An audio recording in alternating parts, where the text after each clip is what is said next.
Primeiro vamos falar do sujeito, então, que é composto. Qual é o conceito? É mais de um núcleo. Esse é o conceito, né? Então, botei aqui, o professor e o diretor serão representados. Quem é que serão representados? O professor e o diretor.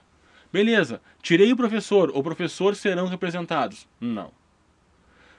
O diretor serão representados? Também não. Percebe que eu tenho aqui dois substantivos. E isso já é um indicativo de que eu tenho que pelo menos ficar atento. Tenho dois substantivos aqui. A palavra professor e a palavra diretor. Eu também tenho um conectivo e. Esse carinha está ligando esses caras. Esse carinha é o que faz a ligação desse com esse. É legal que a gente saiba isso. Isso já indica pra gente. E o verbo está no plural ainda. Poxa. Mas percebe que só o verbo está no plural não é um sinal. Porque eu poderia ter os professores e os diretores. Aí talvez você pensasse, espera aí, eu tiro professores e deixo diretores e continua com o sentido. Pois é, mas professores também faz parte do núcleo do sujeito, também vai compor esse sujeito aqui. Eu não posso colocar e os diretores apenas. Ficaria sem sentido. Então, sujeito composto. Botei outro exemplo aqui. Os meninos e, aqui nesse caso apareceu de novo a conjunção, né? E as meninas brincavam. Quem é que brincavam? Os meninos e as meninas. Sujeito composto, dois núcleos. Não é por estar plural ou singular, são dois núcleos, é meninas e é meninos. O conectivo já é uma tensão, ó, se eu tenho conectivo, esse cara tá ligando uma galera, ele tá ligando alguém. Esse cara tá falando a galera se encontrar. Ele tá ligando dois substantivos e não é à toa, porque esses dois substantivos são o núcleo do sujeito. E aí eu coloquei um detalhezinho aqui para você. Ó. Se eu colocar os tios de Maria são gentis. Quem é que são gentis? Os tios de Maria. Tudo isso aqui é o sujeito? É. E qual que é o núcleo? Quem é que é gentil? É a Maria? Não. Gentil são os tios de Maria. Então, esse é o núcleo. O sujeito é simples.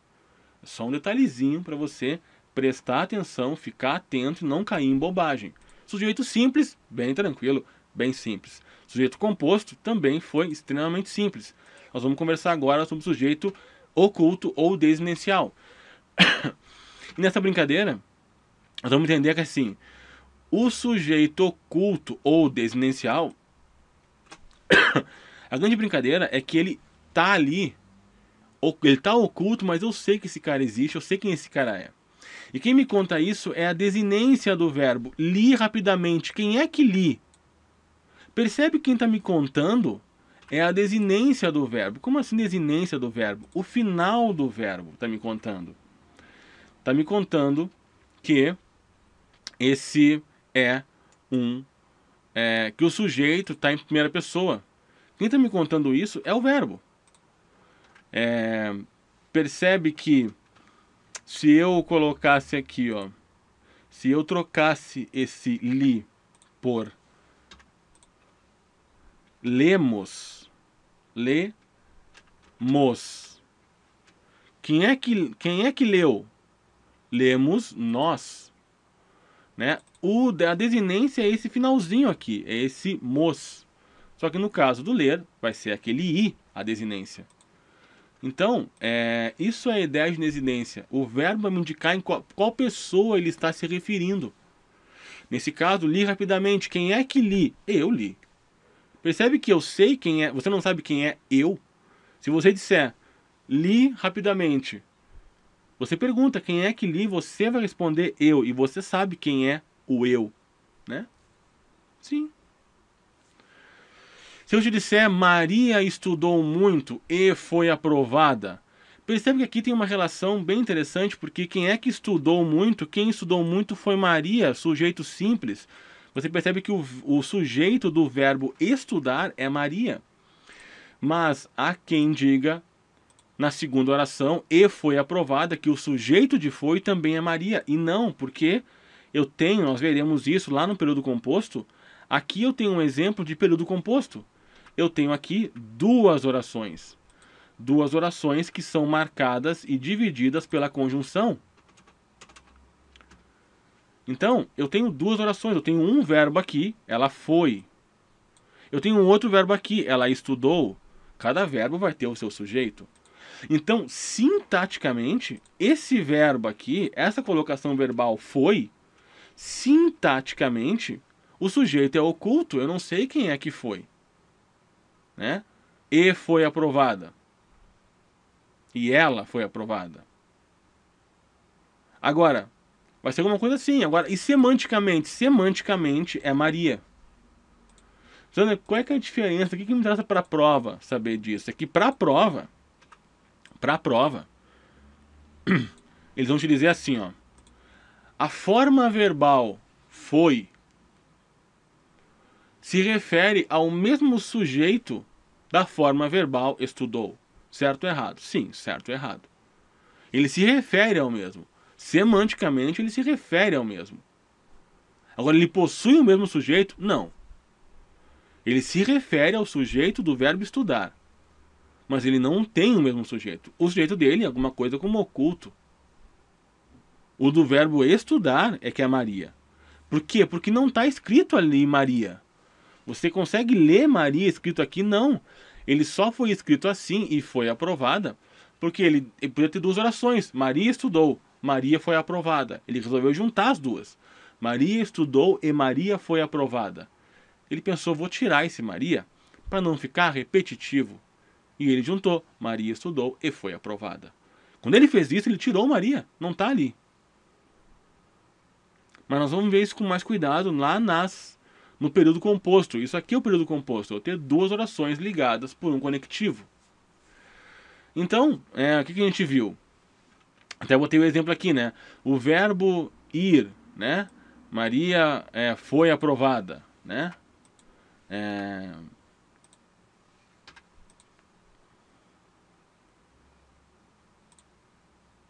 Maria foi, acho que é mais do que o verbo ir, né? Maria é, né? É o verbo ser, na verdade. Né? Porque ela não foi de tipo andou, né? Para ser aprovada. Ela se tornou aprovada, né? Então, ir vai ser o verbo ser aqui. Porque alguns verbos têm a mesma classificação, né? Sim. A mesma conjugação. Sim. Então, o verbo ser recupera o sujeito do verbo estudar? Sim. É isso que pode ser perguntado para você numa prova. Sujeito oculto vai ser expresso pelo verbo composto mais de um núcleo, simples um núcleo. Nosso próximo assunto é sobre o sujeito indeterminado. Então, vamos conversar sobre esse sujeito. A primeira coisa que a gente tem que saber sobre ele é que o indeterminado é um cara que eu não sei quem ele é. Eu simplesmente não faço ideia de quem é esse cara. É diferente do oculto. O oculto eu sei quem ele é. Sim, estudamos. Quem estudamos? Nós. O que é nós? Nós é a primeira pessoa no plural. Sim, você não sabe quem que é nós, pelo amor de Deus. Você não sabe, você não deveria estar no meio. Não deveria ser nós, deveria ser eles. Por isso que indeterminado se refere a quando o núcleo do sujeito é o verbo na terceira pessoa do plural. Quando o verbo está na terceira pessoa do plural e se refere a eles, que é a pessoa do plural. Então, por exemplo, filmaram a cena. Quem é que filmaram? Eles. Você sabe quem é eles? Você não sabe quem é eles. Como assim? Por que isso aqui não é oculto? Vamos lá. Vou usar um exemplo melhor. Quando você está, minha amiga que está me assistindo aí, tá numa balada, tá num grupo de amigas, e aí uma amiga chega e fala assim: me disseram que aquele cara tá afim de você. Quem é que disseram? Se ela disse me disseram, é porque ela não sabe dizer, ou porque ela não quer dizer, na real. Mas, pra gramática, é porque ela não sabe quem é. Nossa, disseram que você tá gorda. Percebe que ela não quer dizer, ou então ela não sabe quem é. Tudo bem que na língua falada, normalmente ela sabe, ela tá se fazendo de salame. Né? A gente fala no sul, se fazendo de salame para ser comida em rodela.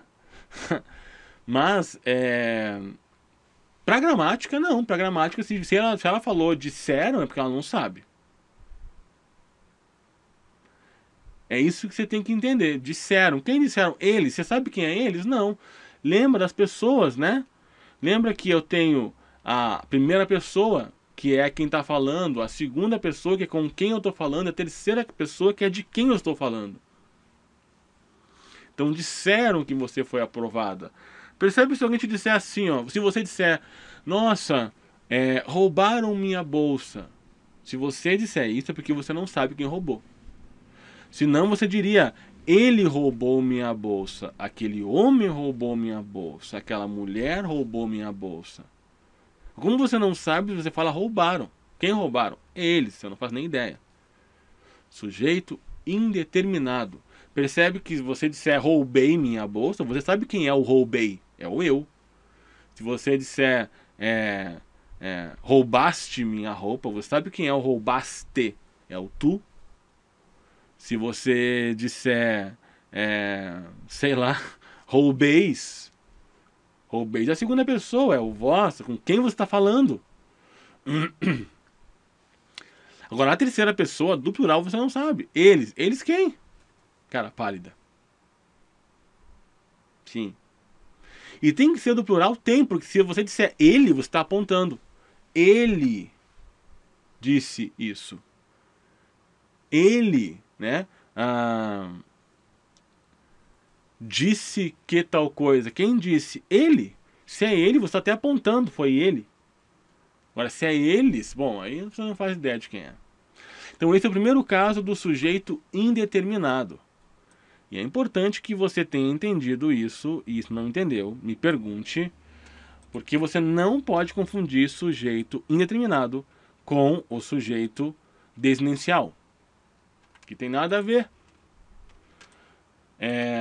Então, o segundo caso é quando a gente tem o verbo intransitivo, o verbo transitivo indireto, o verbo de ligação mais a partícula ser. Ou seja, se eu digo que eu tenho esses três verbos, na real, eu estou te dizendo que, né, no caso do verbo de ligação, no verbo intransitivo e no verbo transitivo indireto, é porque eu tenho objeto indireto.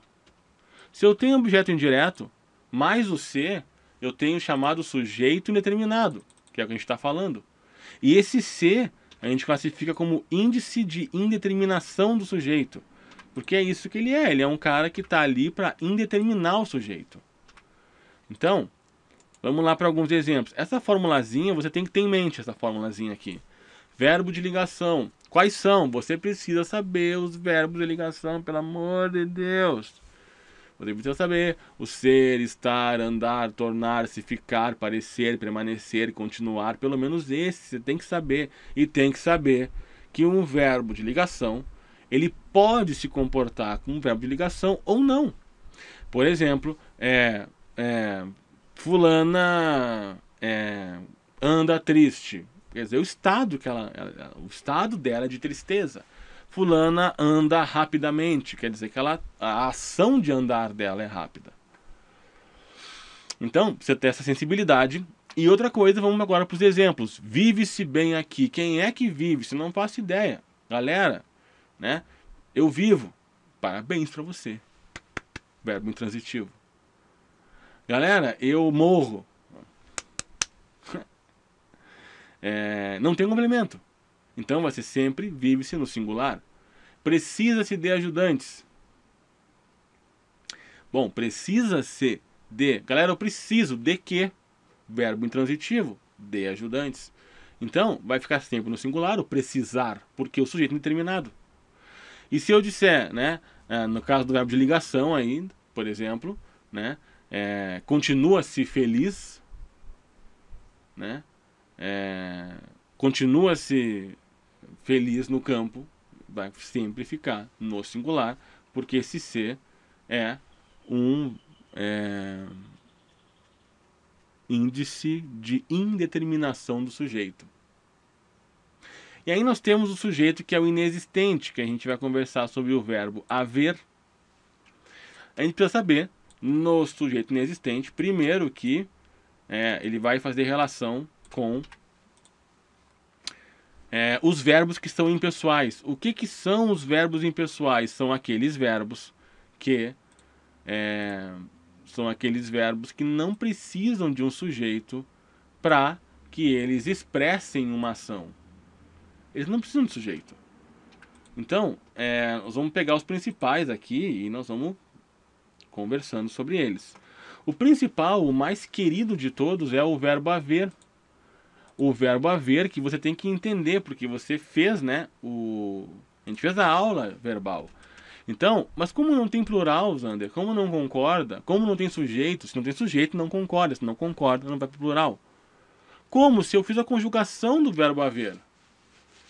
Lembra que a gente ficou para fazer a conjugação dele? Sim. Ele tem plural, ele tem nós, ele tem eles. Ele tem até mais de uma colocação em algumas pessoas. Sim, mas é o verbo haver quando ele tiver sentido de ocorrer ou de existir. Se eu te disser que há muitos alunos na sala. Havia muitos alunos na sala. Se eu te disser... Agora, presta atenção num detalhe aqui, ó. Tem um detalhezinho que é bem importante que você preste atenção, que é o seguinte, ó. Beleza. Eu esqueci de colocar aqui, na verdade, esse detalhe. Havia muitos alunos na sala. O que eu te falei? Que é o verbo haver e presta atenção no sentido de existir e no sentido de ocorrer. E aí talvez você me pergunte, mas o verbo haver pode ter um outro sentido? É claro que pode. Você conjugou o bendito do verbo haver. Sim, você conjugou esse verbo, lembra? Sim. Agora, se o verbo haver tiver o sentido de ter, por exemplo, ele vai para o plural. Sim. Por exemplo, como é que ele pode ter o sentido de ter? Lembra que nós falamos que quando eu tenho uma locução verbal, eu posso dizer para você assim...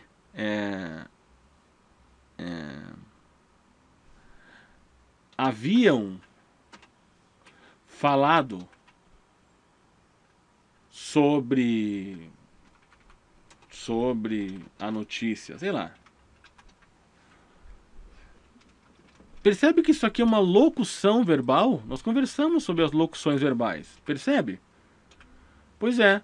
E se eu trocar esse haver por existir, posso colocar existiam falado? Não, né? Posso falar que ocorriam falado? Não. Eu posso dizer tinham falado. Posso. Quando é que eu uso essa locução aqui? Quando eu não quero conjugar o pretérito mais que perfeito. Então, haviam falado sobre a notícia. Tá aqui, ó, o haver no plural. Na locução verbal. Porque o verbo haver está indicando a pessoa, quem é que haviam falado, eles, e indicando o tempo pra gente. Na locução, lembra? Um está no particípio ado, né? E o outro está indicando pra gente ali, né? Indicando pra gente a pessoa, o modo, o tempo. Então, aqui esse verbo haver vai para o plural. Ele só não vai quando ele tiver o sentido de existir e de ocorrer. Primeiro detalhe, prestou atenção? Tá. Vamos para o segundo detalhe então. Tem um segundo detalhe? Tem. O segundo detalhe é o seguinte, ó. Quando eu tiver uma locução verbal, por exemplo, quando eu tiver uma locução verbal, aqui eu vi uma locução verbal, aqui nesse nosso exemplo, eu tenho uma locução verbal, né, em que o verbo haver foi para o plural, porque ele está indicando a pessoa e ele está indicando o modo, indicando o tempo, e o verbo no particípio está indicando qual foi a ação. A ação foi o que falaram. O haviam foi que eles, e o tempo, eles haviam falado. Tá. Agora, eu posso ter uma locução em que o verbo haver é o principal e eu tenho um auxiliar. Por exemplo, deve haver muitos casos. Ou devem haver muitos casos. É outro detalhe que eu preciso prestar atenção. E preciso prestar atenção no fato de que nessa locução, percebe que eu tenho, vou tentar colocar igualzinho aqui para ficar certinho, ó. Nessa locução, percebe que eu tenho o deve como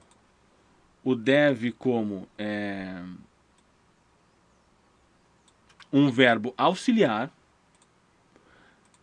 Deve tá como um verbo auxiliar para mim, e o haver tá como o verbo principal. E aí eu preciso entender que como é que vai funcionar nesse caso. Eu preciso entender que quem vai mandar nessa relação de verbo auxiliar, de verbo principal, vai ser sempre o verbo principal. Eu não tenho a mesma relação da locução do haviam falado, onde eu tenho um verbo no particípio e outro que precisa indicar a pessoa, porque senão vai ficar louco. Aqui não, aqui eu tenho o verbo haver como o verbo principal. Tá, beleza. O que eu quero dizer com isso? Eu quero te dizer que o verbo auxiliar sempre vai concordar com o verbo principal. Se o verbo principal é impessoal, deve haver. Eu posso escrever deve existir? Posso. Deve ocorrer? Muitos casos. Né? Devem ocorrer muitos casos. Né? Aí no caso seria devem existir. Sim. Posso. Tá. Então, nesse caso, o que eu estou te dizendo? O verbo haver, ele é impessoal, porque eu poderia substituir o verbo haver por existir e ocorrer. Mas agora, presta atenção no que eu estou falando. Presta atenção no que eu estou falando. Eu posso substituir haver por existir. Estou te falando isso? Tô. Mas eu preciso que você entenda que se eu somente... Vou fazer uma coisinha aqui, peraí. Se eu somente fizer assim, ó. Vou destacar aqui, ó.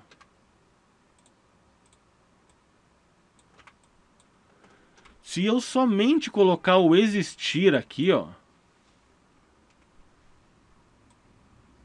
Tô substituindo. Tá, se eu posso substituir, quer dizer que o verbo haver é impessoal. E se ele é impessoal, ele não tem sujeito, ele não concorda. E se ele não concorda, ele é o principal, o auxiliar, vai se comportar como ele manda. Se ele não concorda, o auxiliar também não concorda. Então deve haver muitos casos. Beleza? Tá. Então agora eu vou te falar outra formiga. Outra coisa. Presta atenção. Presta atenção que também é importante que eu vou te falar agora. Outra formiga agora. Beleza. Então isso aqui você entendeu. Legal, bacana. Então eu vou fazer assim para a gente ter mais espaço aqui. Legal, isso aqui você entendeu. Agora, presta atenção no que eu vou te falar. Deixa eu só organizar aqui para ficar certinho. Vamos imaginar agora uma outra situação. Uma outra formiga é uma outra formiga. Aqui eu falei que eu posso substituir. Se eu posso substituir, o haver é impessoal. Eu não falei que eu substituí, eu falei que eu posso substituir. Tá. Agora a prova pode perguntar assim, ó. Se... A prova pode perguntar para você assim, ó. Se substituir o verbo haver por existir, haverá alteração semântica? Não. Vai continuar dizendo a mesma coisa. Haverá alteração sintática? Sim. Por quê? Porque se eu estou usando o existir, você precisa entender que existir não é verbo impessoal. O verbo haver é impessoal quando ele tem o sentido de existir ou ocorrer. Mas o verbo existir, esse não é impessoal. Quer dizer que ele tem sujeito? Tem. Quer dizer que ele concorda? Concorda. Então, se são muitos casos, ele concorda. Então, não vai ser deve, vai ser devem existir. Por que que vai ser devem? Porque existir tem sujeito. Então, quer ver um exemplo aqui? Ó? Vamos lá. Vamos fazer uma brincadeira aqui desses dois, então. Ó. O que é que devem existir? Muitos casos. Muitos casos será o sujeito. De quem? Do verbo existir.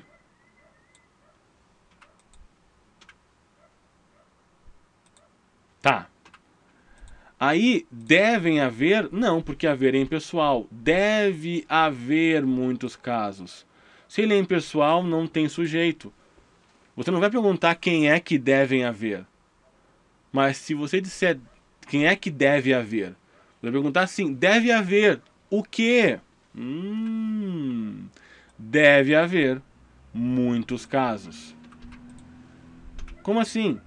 Como assim que ele não tem sujeito, mas ele tem complemento? Em muitos casos é o objeto direto do verbo haver. Aquilo que é objeto direto para o verbo haver, que é um verbo impessoal, por ser impessoal não tem sujeito. Aquilo que é objeto direto para o verbo haver é sujeito para o verbo existir.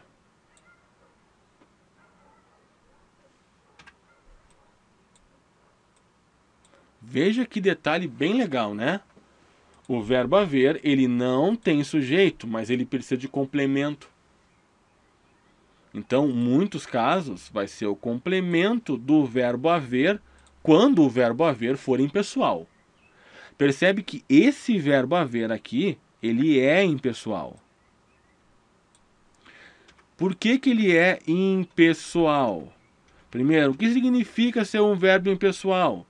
Significa que ele não tem sujeito. O que significa dizer que ele não tem sujeito? Ele não concorda.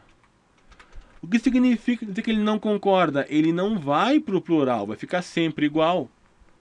Mas o verbo haver será impessoal quando ele tiver o mesmo sentido de ocorrer e o mesmo sentido de existir. E se ele é impessoal, ele não tem sujeito, ele não concorda, mas ele precisa de complemento. Já o verbo existir, ele precisa de sujeito. Sim, então ele concorda. Vai para o plural? Vai. Mas você vai perguntar, galera, eu existo. Palmas. Como assim? Existir é um verbo intransitivo. Existir não tem complemento. Haver é um verbo transitivo direto, quando tem o sentido de existir. Beleza? Bem tranquilo, né? Sim, haver quando é impessoal, quando tem o sentido de existir e ocorrer. Nesse caso, o verbo haver, por ser impessoal, não concorda, não tem sujeito, mas tem complemento. Então, vamos trocar haver por existir. Haverá alteração de sentido semântica? Nenhuma. E alteração na correção gramatical? Eu posso alterar existir, haver por existir, sem prejuízo à correção gramatical? Não. Vai ter prejuízo. Por quê? Porque o existir é um cara que tem sujeito. Se eu colocar numa locução, esse deve vai virar devem. E se eu fosse uma frase, há muitos casos, eu não posso colocar existir muitos casos, eu tenho que flexionar, existem muitos casos. Isso já pegou gente em prova, é uma boa pegadinha essa. Então fica esperto. Esses são os detalhes bem legais do verbo haver. São legais, são bem legais. Ai, que bom, velho. Também acho. Tá. Então agora nós vamos aqui, ó, para mais uns detalhezinhos aqui dos verbos que são impessoais. Então, outro verbo que é impessoal é o verbo fazer, no sentido de tempo transcorrido. Né? Então, você vai dizer assim, nossa, faz 10 anos que eu estou aqui esperando. Beleza, faz. Se ele é impessoal, ele não concorda. Quando pensa em tempo transcorrido, ele não concorda. Não é fazem 10 anos. Não é fazem 20 minutos que eu estou aqui. É faz. Faz 20 minutos. Ou há 20 minutos. Né? Ou faz 2 anos que eu não tiro férias. E verbos que denotam. Presta atenção nessa palavra denotam. O que é denota? Bom, a gente já conversou na primeira aula que o sentido conotativo é o sentido com nota. Se ele é com nota, ele não é do dicionário. Lembra do exemplo que eu falei? Sei lá, Felipe é um cavalo. Se eu estou falando no sentido conotativo, eu estou falando um amigo que se chama Felipe, que eu digo que ele é um cavalo. Então, os verbos que denotam fenômeno da natureza. Então, se eu disser, por exemplo, choveu ontem, né? Você não vai perguntar o que é que choveu, quem é que choveu. Quem choveu foi a chuva. Não, cara. Mongolice, entendeu? Coisa de moleque, não vai fazer isso. Agora, por quê? Porque esse aqui é o sentido de chover do dicionário. Então, vai ser sempre choveu. Agora, se eu usar no outro sentido que não é o do dicionário, que é o sentido conotativo, né? Com nota. Com nota não é do dicionário. O dicionário é denotativo. Choveram mensagens. Por que está no plural isso aqui? Porque eu não estou falando de chover no sentido de cair água. Eu estou usando, né, no sentido conotativo. Choveram mensagens. Não chove mensagem das nuvens. Não. Eu estou usando no sentido conotativo, com nota. Não é no dicionário, não é no denotativo. Porque se for no denotativo, aí sim, esse cara não vai para o plural, ele não concorda, ele é impessoal. Então, esses são detalhes bem legais que você precisa saber sobre o sujeito inexistente e sobre o sujeito indeterminado. E agora, nós vamos falar sobre o predicado. Né? Nós encerramos essa conversa para falar sobre o predicado agora, porque já falamos tudo sobre o sujeito. Tem mais um sujeito que é o oracional, mas eu vou conversar com você um pouquinho mais para frente sobre esse cara. Lá no período composto, porque se ele é um sujeito oracional, é porque é um verbo se referindo a uma oração. Ou seja, um verbo que se refere a um período onde eu tenho um verbo. A uma outra oração, a um outro verbo. Então, você vai conversar isso no período composto. Período composto, 2 verbos. 2 orações. Mais de uma oração. Então, vamos lá. Vamos seguir falando da sintaxe agora.